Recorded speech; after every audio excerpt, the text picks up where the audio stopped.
Good afternoon students.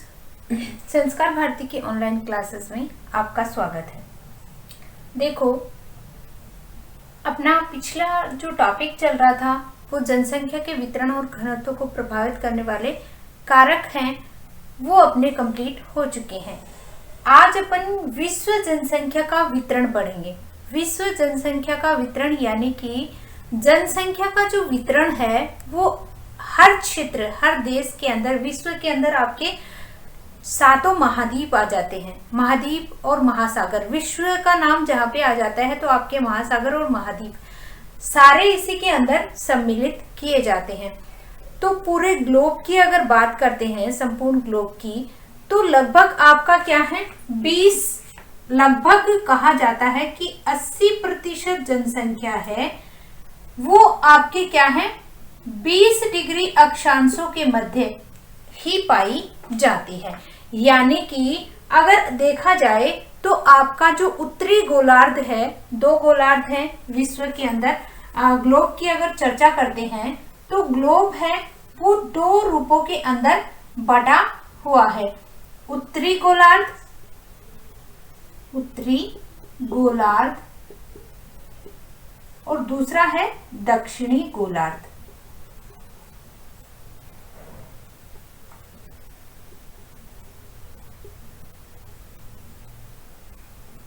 ठीक है, तो इस तरीके से बीचों बीच जब आपकी ये रेखा निकलती है, इसे 0 डिग्री भूमध्य रेखा, विषुवत रेखा, इक्वेटर, ये इसका नाम है। तो भूमध्य रेखा है वो आपको क्या है, विश्व को 2 भागों में डिवाइड कर रही है, उत्तरी गोलार्ध और दक्षिणी गोलार्ध। उत्तरी गोलार्ध है वो आपका शुरू होता है 0 डिग्री से 90 डिग्री तक। ये आपकी जो रेखाएं बनती है वो आपकी अक्षांश है। ऐसे ही इधर की साइड, नीचे की साइड में अगर बात करते हैं दक्षिणी गोलार्ध में, तो 0 से लेकर 90 डिग्री जो अक्षांशों पर आता है वो आपका दक्षिणी गोलार्ध के अंदर सम्मिलित किया जाता है। तो विश्व की जनसंख्या के वितरण की अगर चर्चा करते हैं तो वहां पे अगर देखा जाए तो विश्व की जो जनसंख्या है, विश्व की जनसंख्या का 90% भाग है वो उत्तरी गोलार्ध के अंदर निवास करता है, और शेष भाग है वो आपका कौन से भाग के अंदर, दक्षिणी गोलार्ध में पाया जाता है, जिसका प्रमुख कारण है स्थलीय वितरण और तथा भौतिक, सामाजिक, सांस्कृतिक, आर्थिक कारक है, ये क्या है, इसको प्रभावित करते हैं। यानी कि देखो, उत्तरी गोलार्ध के लिए कहा जाता है कि 90% जनसंख्या है, 90% जनसंख्या वो कौन से गोलार्ध में रहती है, उत्तरी गोलार्ध के अंदर। जो बचती है 10% वो आपके कौन से गोलार्ध में, दक्षिणी गोलार्ध में। क्यों? पहला रीजन यहाँ पे क्या है, आपका सबसे ज्यादा तो कहा जाता है कि स्थलीय भाग है, और दक्षिणी गोलार्ध क्या है, जलीय भाग है, जलीय भाग है। दोनों में अंतर हो गया। तो लोग जहां पे निवास करते हैं उन लोगों को रहने के लिए किसकी जरूरत होती है, स्थलीय भाग की जरूरत होती है। तो लोग अधिक रहना किस क्षेत्र में पसंद करते हैं, अधिक जनसंख्या है वो कौन से क्षेत्र में, उत्तरी गोलार्ध में जनसंख्या है वो ज्यादा पाई जाती है। और दक्षिणी गोलार्ध में अगर जनसंख्या की बात करते हैं तो 10% जनसंख्या ही आपकी कौन से भाग में पाई जाती है, विश्व की जनसंख्या, ना कि अपन एक देश की बात कर रहे हैं, पूरे विश्व की चर्चा कर रहे हैं, विश्व की जनसंख्या की चर्चा कर रहे हैं। तो उत्तरी गोलार्ध में तथा शेष आपका दक्षिणी गोलार्ध में 10%। कारण क्या है, यहाँ पे स्थलीय भाग है। दूसरा कारण यहाँ पे क्या है, यहाँ पे भौतिक, सामाजिक, राजनीतिक या आर्थिक, ये जो कारक हैं वो किसको प्रभावित करते हैं, उत्तरी गोलार्ध के क्षेत्र को प्रभावित करते हैं। उच्चावच के अनुसार विश्व का 60% जनसंख्या 200 मीटर से कम ऊंचाई वाले भागों पर निवास करती है। अगर बात करते हैं उच्चावच की बात करते हैं तो 200 मीटर से जो कम भाग है, 200 मीटर की ऊंचाई से जो कम भाग है वहां पे आपके कितने प्रतिशत, 60% जनसंख्या है वो निवास करती है। यानी कि अधिकतर आपकी जो जनसंख्या है, जनसंख्या के बसाव की अगर बात करते हैं, क्योंकि वितरण अपन को पढ़ना है, इसलिए सबसे पहले ये देखना है कि पूरे विश्व के अंदर उत्तरी गोलार्ध और दक्षिणी गोलार्ध के अंदर जनसंख्या का जो बसाव है वो इतना अलग अलग वितरण है, वो इस रूप में क्यों देखने को मिलता है। पहला तो रीजन उत्तरी गोलार्ध का समझ में आ गया होगा, क्योंकि यहाँ पे स्थलीय भाग ज्यादा है और जलीय भाग यहाँ पे क्या है, कम है। तो लोग जो रहते हैं, जनसंख्या का जो बसाव है वो क्या है, आपका स्थलीय भागों के अंदर अधिक रहना पसंद करते हैं। दूसरा क्या है, भौतिक जो यहाँ पे कारक है वो भी क्या है, मानव के अनुकूल है, सामाजिक है, आर्थिक है। ये जो सुविधाएं हैं वो लोगों को उत्तरी गोलार्ध में अधिक प्राप्त होती है, जिसके कारण 90% पूरे विश्व की 90% जनसंख्या है वो क्या है, उत्तरी गोलार्ध में पाई जाती है। दूसरा क्या है, उच्चावच, यानी कि समुद्री भाग से ऊपर उठा हुआ भाग वो क्या है, उच्चावचों में सम्मिलित किया जाता है।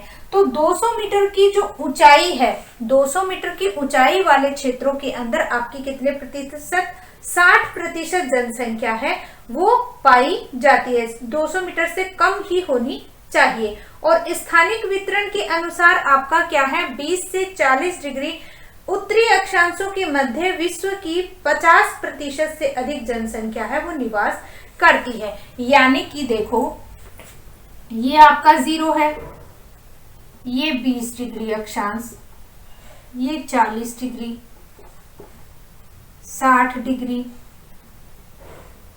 80 डिग्री और ये आपका आ गया 90।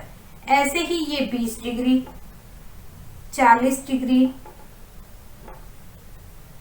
60 डिग्री, 80 और ये आ गया 90। तो अब अगर बात करते हैं अक्षांशों की, तो अक्षांशों की अगर बात करते हैं स्थानिक वितरण के आधार पे, स्थानिक वितरण के आधार पे क्या है, जनसंख्या है वो किस रूप में पाई जाती है, 20 से 40 डिग्री उत्तरी अक्षांश, यानी ये वाला भाग उत्तरी अक्षांश। उत्तरी अक्षांश में क्या है, कितने प्रतिशत, 50% जनसंख्या है वो निवास करती है। यानी कि ये जो एरिया है आपका, इस एरिया के अंदर पूरे विश्व की 50% जनसंख्या है उत्तरी गोलार्ध के अंदर क्या है, निवास करती है स्थानिक वितरण के आधार पे। इसके आगे अगर चर्चा करते हैं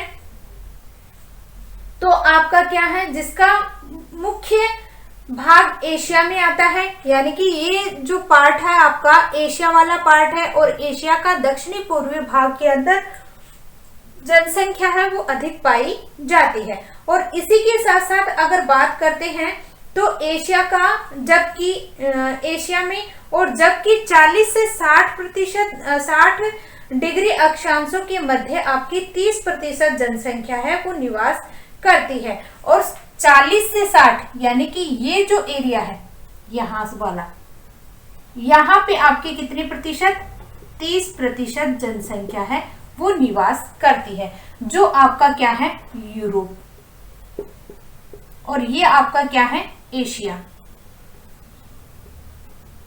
एशिया का। ठीक है, तो इस तरीके से जनसंख्या है वो पाई जाती है, जिसका मुख्य कारण, मुख्य भाग है यूरोप के अंदर जो 30% जनसंख्या, उसका मुख्य केंद्रीय भाग है आपका यूरोप, और उसका केंद्रीय भाग 20 से 40 डिग्री अक्षांशों का आपका कौन सा भाग आ गया, एशिया का, एशिया। ठीक है, तो इस तरीके से जनसंख्या का बसाव है वो देखने को मिलता है। उसके बाद अगर चर्चा करते हैं तो 60 डिग्री अक्षांशों के उत्तर में जलवायु विषम होने के कारण विश्व की 1% जनसंख्या है वो निवास करती है, और दक्षिणी पूर्वी एशिया में अनुकूल जनसंख्या आपकी उर्वरम मर्दा जनसंख्या सघन पाई जाती है, जिसमें चीन, भारत और इसके सघन जो क्षेत्र हैं, जैसे सघन जनसंख्या वाले क्षेत्र हैं जहाँ पे नदियों का बसाव है, एशिया के क्षेत्रों के अंदर, जिसमें चीन है, भारत है आपका, और दक्षिणी कोरिया है, उत्तरी कोरिया है, ये जो क्षेत्र आते हैं वो आपके किन भागों के अंदर, जहां पे जनसंख्या का बसाव है अधिक देखने को मिलता है। और अनेक ऐसे मरुस्थलीय दशाएं भी पाई जाती हैं जहां पे जनसंख्या है, मरुस्थलीय क्षेत्र होने के कारण वहां पे सिंचाई सुविधाएं हैं, वो होने के कारण वहां पे जनसंख्या है वो सघन पाई जाती है। और इसी में आपकी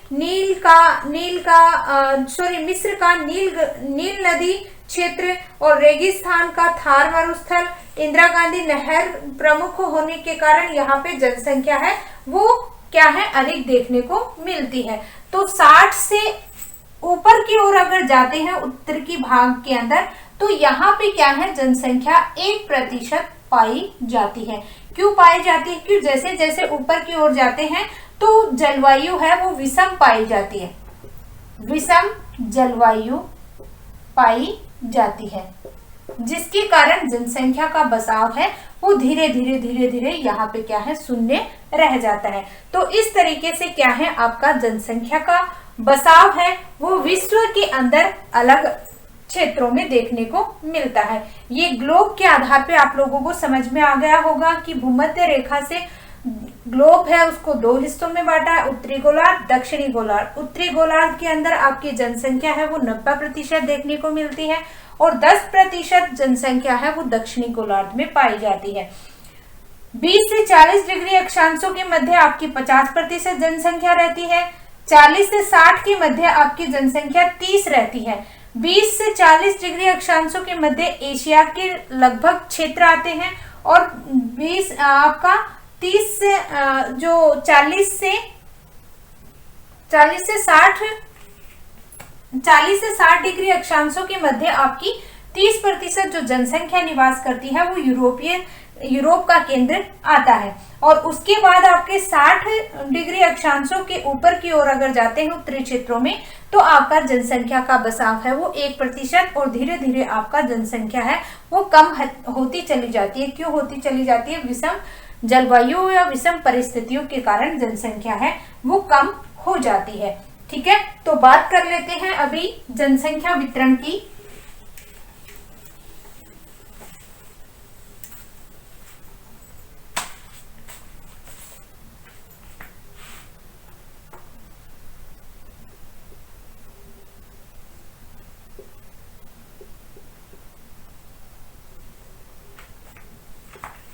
विश्व की 90% जनसंख्या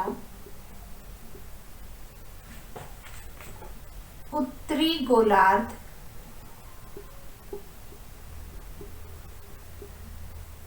में पाई जाती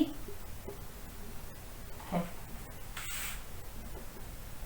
विश्व की 10% जनसंख्या दक्षिणी गोलार्ध में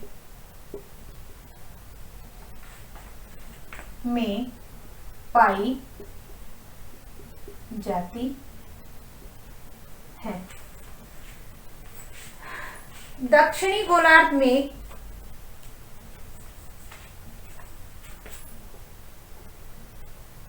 उत्तरी गोलार्ध में 90% जनसंख्या का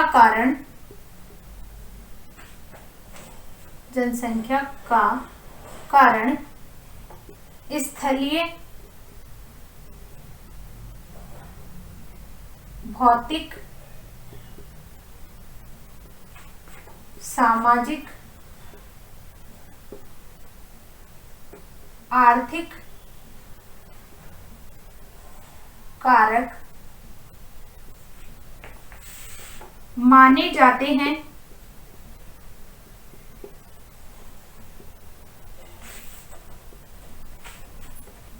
विश्व में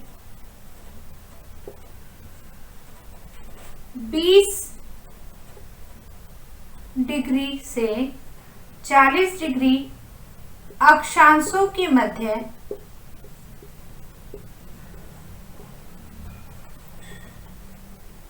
बीस से 40 डिग्री उत्तरी अक्षांशों के मध्य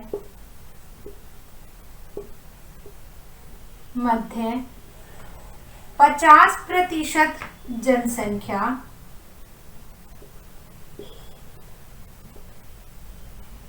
पाई जाती है और 40 से 60 डिग्री उत्तरी अक्षांशों में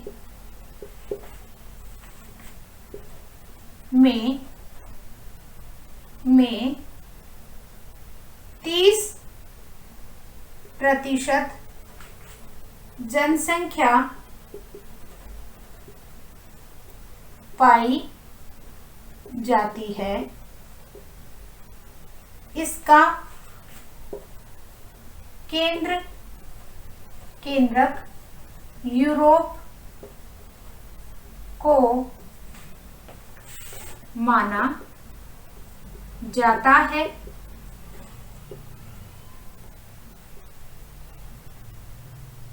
बीस से 40 डिग्री उत्तरी अक्षांशों में एशिया महाद्वीप को केंद्र के रूप में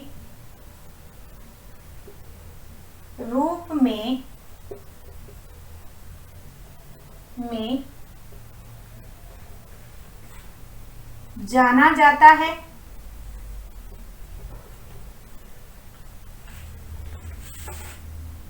अगला 60 डिग्री उत्तरी अक्षांशों से ऊपर की ओर उत्तर की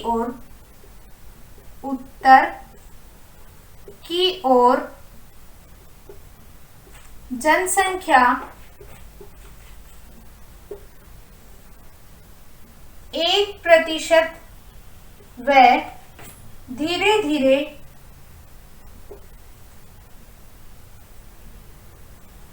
कम व न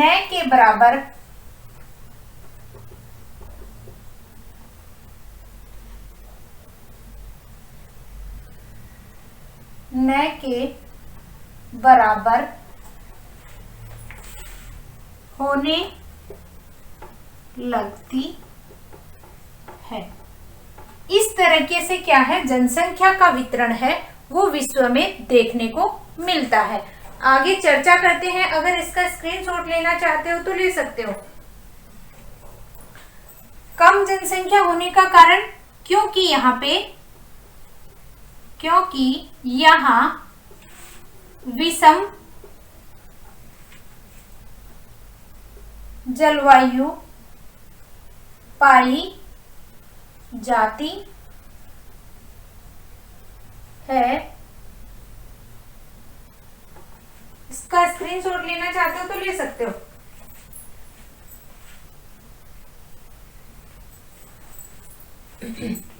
आगे बात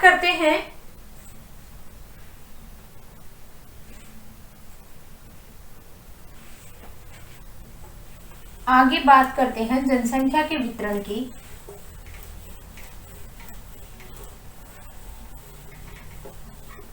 देखो, जनसंख्या के वितरण की आगे अगर बात करें तो आपका जो एशिया के अंदर जनसंख्या है वो अधिक पाए जाने का कारण क्या है? क्योंकि दक्षिणी पूर्वी एशिया में आपकी जो जलवायु है, दूसरा यहाँ पे उर्वरक मृदा है, ये पाए जाने के कारण यहाँ पे एशिया महाद्वीप के अंदर क्या है, जनसंख्या सघन पाई जाती है।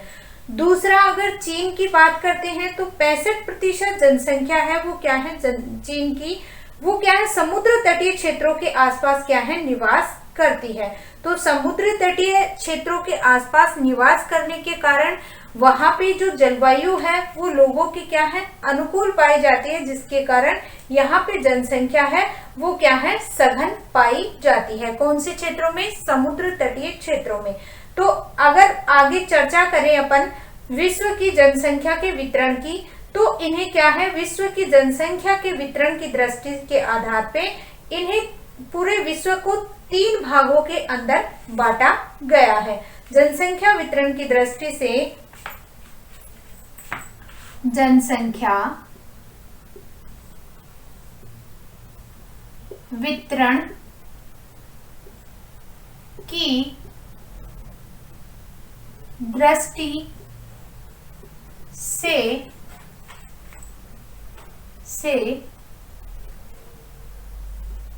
से 3 भागों में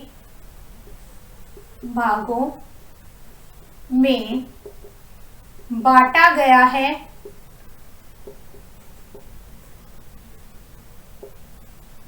तीन भाग कौन कौन से, सघन जनसंख्या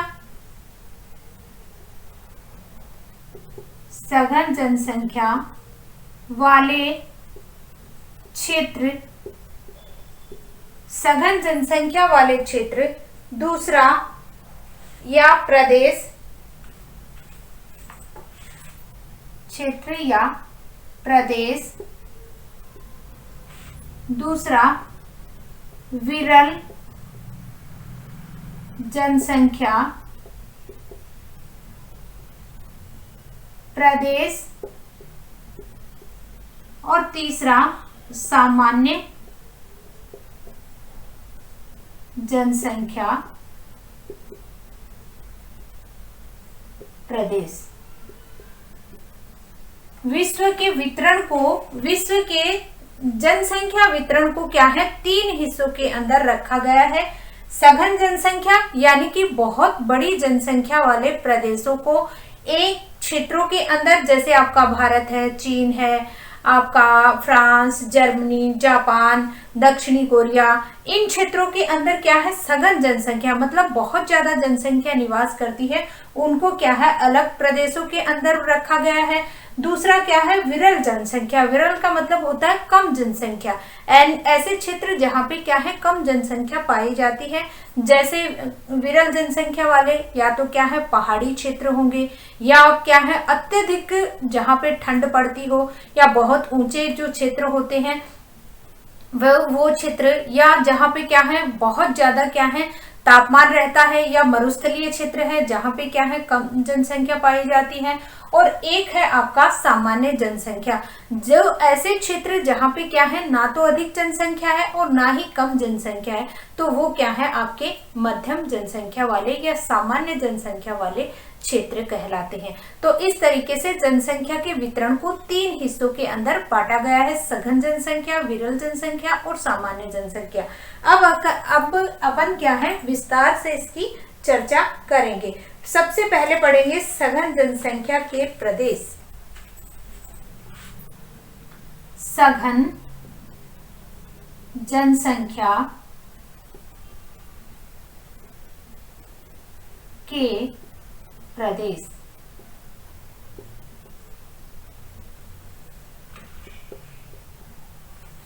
सघन जनसंख्या के प्रदेश की अगर देखो चर्चा करें, विश्व के 5 प्रदेश ऐसे हैं जहां जनसंख्या सघन पाई जाती है।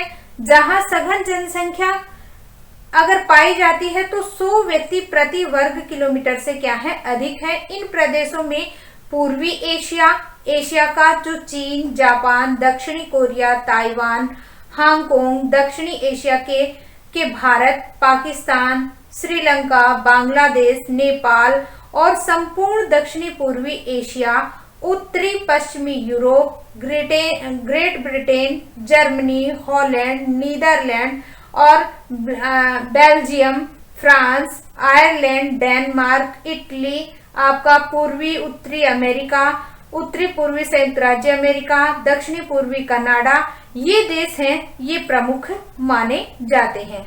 इन देशों के अंदर क्या है, सघन जनसंख्या है, बहुत ज्यादा जनसंख्या पाई जाती है, जिनके लिए कहा गया है 100 व्यक्ति, जो जनसंख्या घनत्व की अगर बात करते हैं तो 100 व्यक्ति प्रति वर्ग किलोमीटर से अधिक पाए जाते हैं। और इनमें क्या है, एशियाई समूहों में विश्व की 58% जनसंख्या निवास करती है।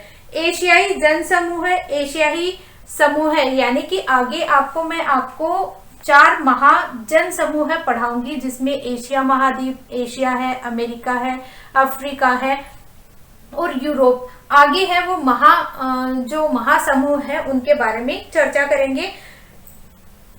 यहाँ पे अब महाजन समूह को बड़े रूप में आप समझ सकते हो। तो इन क्षेत्रों की अगर बात करते हैं तो यहाँ पे क्या है, एशियाई जनसमूह में विश्व की 58% जनसंख्या तो यहीं पे निवास करती है। एशियाई जनसमूह की अगर बात करते हैं तो ये जो देश अभी बताए हैं, यहाँ पे विश्व की 58% जनसंख्या है, यहाँ पे निवास करती है। चीन में हांगो मैदान और हांगकांग, सिंगापुर, आपका जावा, ऐसे क्षेत्र हैं जहाँ पे जनसंख्या घनत्व क्या है, 1000 व्यक्ति प्रति वर्ग किलोमीटर से अधिक देखने को मिलता है। और उत्तरी पश्चिमी यूरोप में विश्व की 16% तथा अमेरिका के पूर्वी भाग में 5% जनसंख्या वितरित मानी गई है। क्योंकि यहाँ पे क्या है, 1779 की औद्योगिक क्रांति के उपरांत जनसंख्या है वो तीव्रता से बढ़ी है। और यहाँ पे क्या है, यूरोपीय देशों के अधिकांश प्रवासी पूर्वी भागों में बस गए तथा मूल जो निवासी हैं रेड इंडियन पश्चिमी की ओर प्रवास कर गए। और अधिकांश रेड इंडियन प्रतिकूल सांस्कृतिक प्रवेश, मानसिक आघातों और युद्धों के कारण विलुप्त हो गए। तो यहाँ पे अगर सामान्य सघन जनसंख्या की बात करते हैं तो विश्व के 5 प्रदेश ऐसे माने जाते हैं जहां पे सघन जनसंख्या है वो पाई जाती है। तो विश्व के 5 प्रदेश ऐसे हैं, विश्व के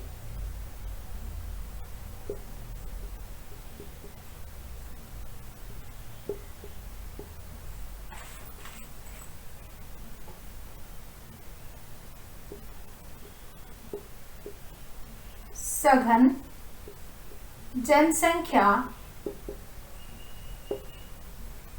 पाई जाती है। उसके साथ साथ अगर चर्चा करते हैं जहां सघन जनसंख्या पाई जाती है, यहां जनसंख्या घनत्व यहां जनसंख्या घनत्व 100 व्यक्ति प्रति वर्ग किलोमीटर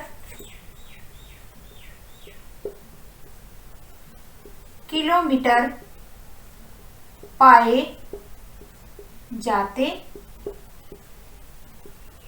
हैं। 100 व्यक्ति प्रति वर्ग किलोमीटर पाए जाते हैं। इन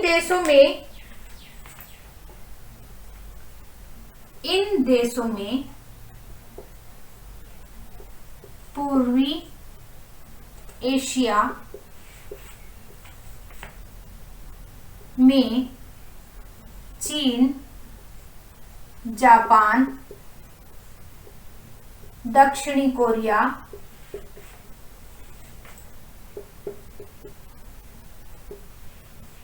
चीन, जापान, दक्षिणी कोरिया, आपका ताइवान, हांगकांग,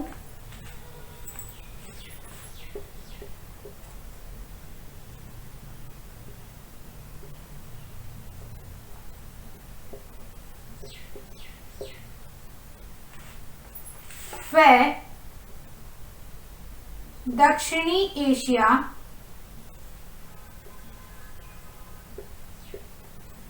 में भारत, दक्षिणी एशिया में भारत,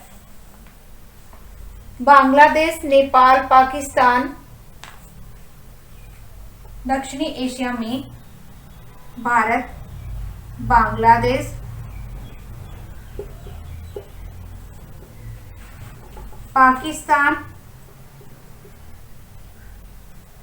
श्रीलंका आदि। इसी के साथ यूरोप में आपका जर्मनी,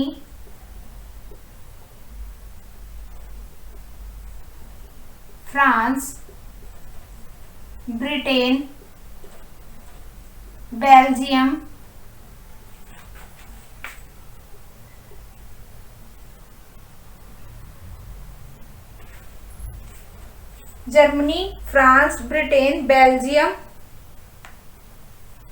हॉलैंड, आयरलैंड, डेनमार्क,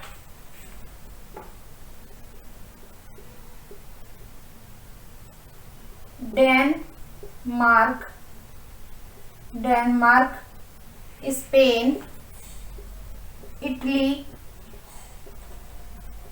आदि। क्या है, सघन जनसंख्या के क्षेत्र माने जाते हैं। और उसी के साथ साथ क्या है आपकी यहाँ पे संयुक्त राज्य अमेरिका के अंदर आपका कनाडा, संयुक्त राज्य उत्तरी अमेरिका में यूएसए, संयुक्त राज्य अमेरिका, दक्षिणी पूर्वी कनाडा,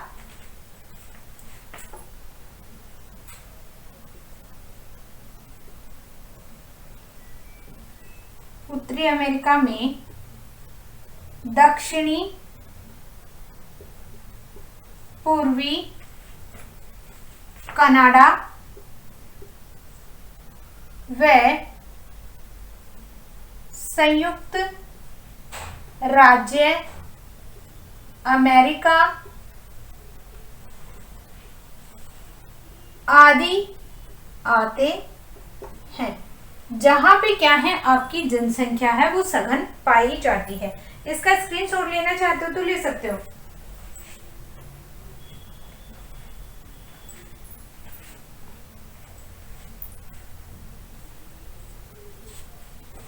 और यहाँ पे रीजन क्या है, इन क्षेत्रों में सबसे ज्यादा क्या है, तटीय क्षेत्र है, समुद्री क्षेत्र है, नदियों का बहाव है।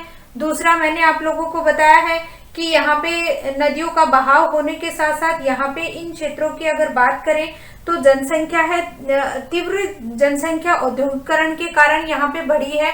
तो ये सारे कारण है जहाँ पे सघन जनसंख्या है वो पाई जाती है। दूसरी अगर बात करते हैं तो सामान्य जनसंख्या की, इसका स्क्रीनशॉट हो गया होगा। दूसरा है आपकी विरल जनसंख्या।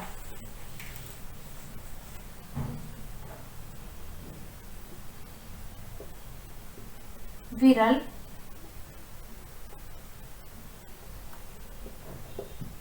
जनसंख्या के प्रदेश। विरल जनसंख्या के प्रदेश, विरल जनसंख्या के प्रदेश की अगर बात करते हैं तो विरल का मतलब है ऐसे प्रदेश विश्व के जहां पे 70% भूभाग है वो स्थित है, लेकिन वहां पे विश्व की 5% जनसंख्या है वो निवास करती है और जनसंख्या का घनत्व है 10 व्यक्ति प्रति वर्ग किलोमीटर से भी कम पाया जाता है। वो आपके क्या है, विरल जनसंख्या के कारण माने जाते हैं। तो ऐसे प्रदेश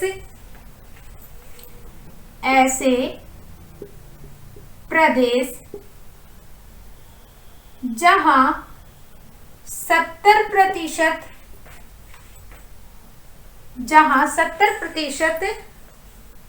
भूभाग स्थित है, 70% भूभाग स्थित है, लेकिन जनसंख्या केवल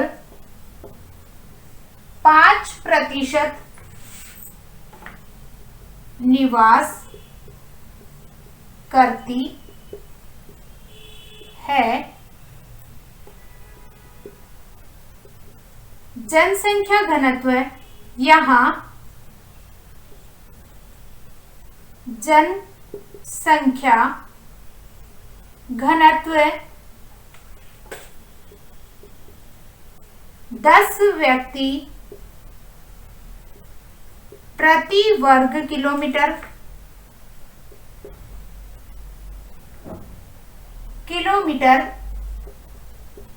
पाए जाते हैं। ऐसे क्षेत्र क्या हैं? विरल जनसंख्या प्रदेश के अंदर सम्मिलित किए जाते हैं। यानी कि विश्व की क्या है, यहाँ पे ऐसे प्रदेश जहां 70% भूभाग स्थित है, लेकिन जनसंख्या विश्व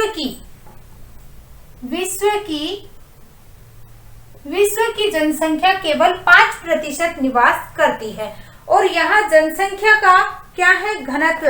जनसंख्या घनत्व 10 व्यक्ति प्रति वर्ग किलोमीटर निवास करते हैं। तो ऐसे क्षेत्रों को क्या कहा जाता है? विरल जनसंख्या प्रदेश कहा जाता है।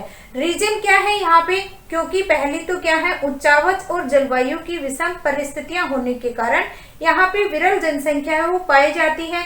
एक तो क्या है, उच्च अक्षांश, दूसरा हिमाच्छादित मरुस्थलीय या उष्ण क्षेत्र, या आपके क्या है विषुवत रेखीय या उष्ण आर्द्रता के कारण, ये जो कारण है आपके पाए जाते हैं।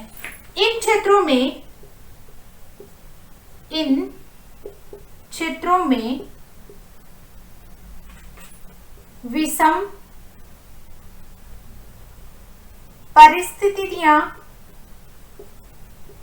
विषम परिस्थितियां व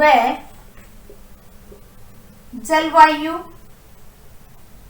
की भिन्नता के कारण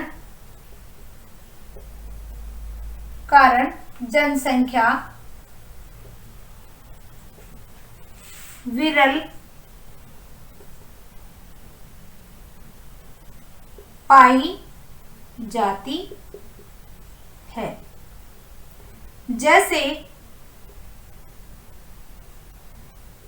उच्च अक्षांशों के कारण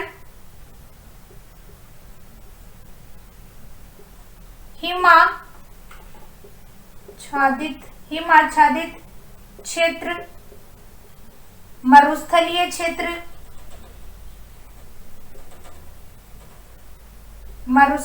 क्षेत्र,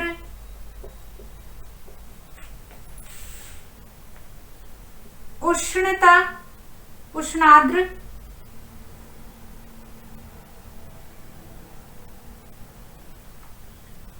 उष्णता व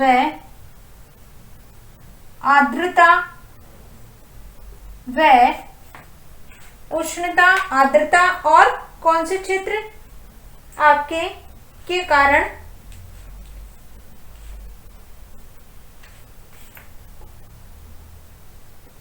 कारण मच्छर व टिड्डियों का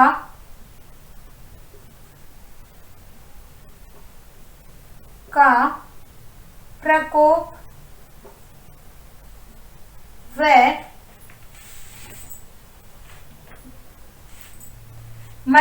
मच्छर व टिड्डियों का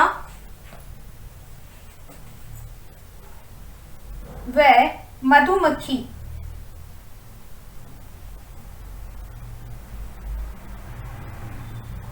मधुमक्खियों का प्रकोप देखा जाता है।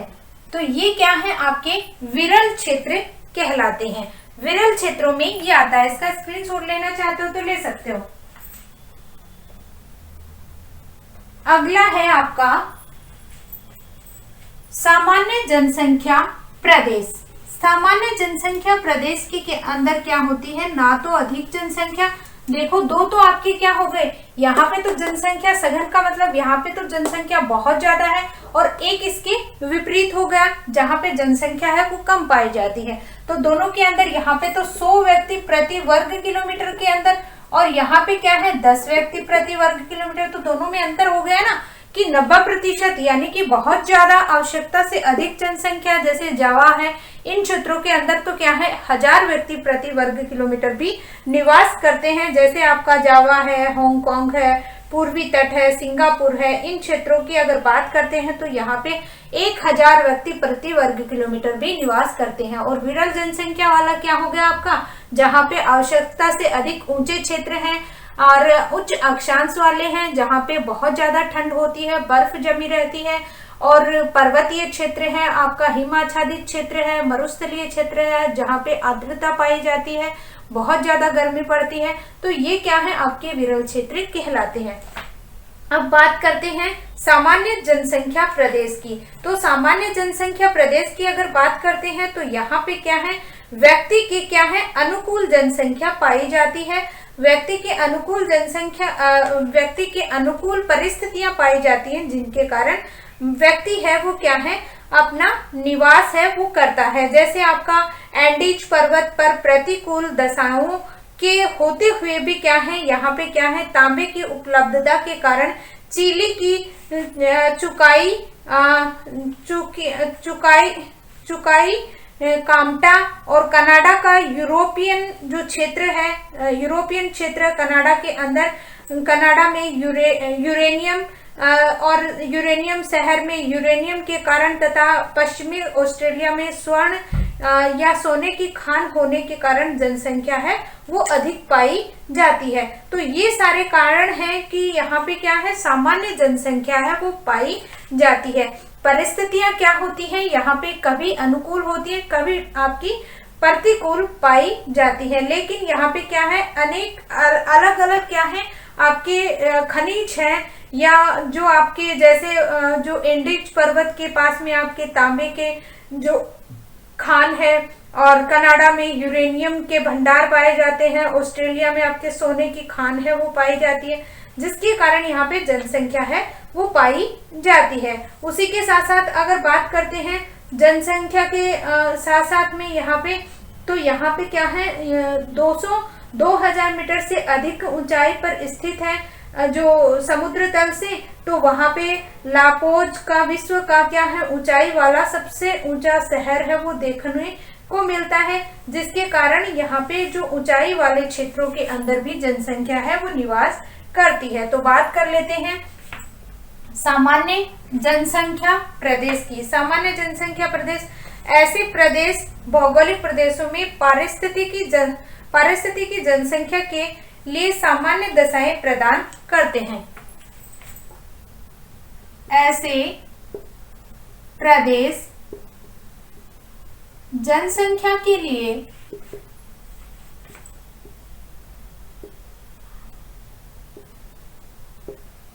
सामान्य भौगोलिक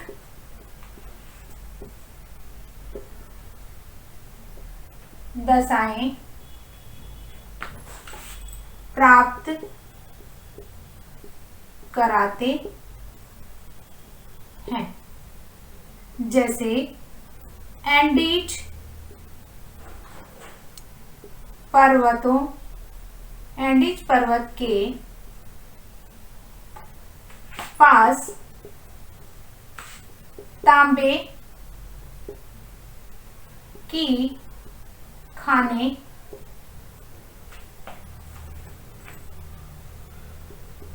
जिसके कारण जनसंख्या बसाव मिलता है। उसी के साथ ऑस्ट्रेलिया